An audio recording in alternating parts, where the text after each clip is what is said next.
सार्थ श्री दासबोध दशक 18 समास 3 निस्पृह शिकवण। श्रीराम समर्थ।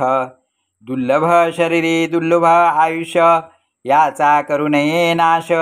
दास म्हणे सावकाश विवेक पाहावा, न पाहता उत्तम विवेक। अवघा होतो अविवेक, अविवेके प्राणिरंक ऐसा दिसे। हे आपले आपण केले, आळसे उदास नागविले। वाईट संगतीने बुडविले, देखत देखता मूर्खपणाचा अभ्यास झाला। बाष्कळपणे घातला घाला, काम चांडाळ उठिला तरुणपणी। मूर्ख आळसी आणि तरुणा, सर्वाविषयी दैन्यवाणा। काही मिळेना कोणा, काय म्हणावे।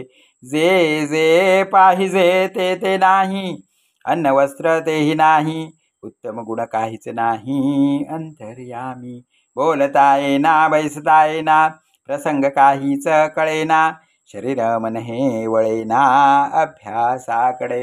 लिहिणे नाही वाचणे नाही, पुसणे नाही सांगणे नाही। नेमस्तपणाचा अभ्यास नाही, बाष्कळपणे आपणास काहीच येना। आणि शिकविलेही मानेना, आपण वेडा आणि सज्जना भूल ठेवी। अंतरी एक बाहेर एक, ऐसा जयाचा विवेक। परलोकाचे सार्थक कैसे घडे, आपला संसार नासला। मनामध्ये प्रस्तावला, तरी मग अभ्यास केला पाहिजे विवेकाचा। एकाग्र करून या मन, बळेची धरावे साधन। यत्नी आळसाचे दर्शन होऊच नये। अवगुण अवघेची सांडावे, उत्तम गुण अभ्यासावे। प्रबंध पाठ करीत जावे जाड अर्थ। पद प्रबंध श्लोक प्रबंध, नाना धाटी मुद्रा छंद। प्रसंग ज्ञानेचे आनंद होत आहे। कोणे प्रसंगी काय म्हणावे, ऐसे समजून जाणावे। उगेची वावगे शिणावे कासयासी, दुसऱ्याचे अंतर जाणावे।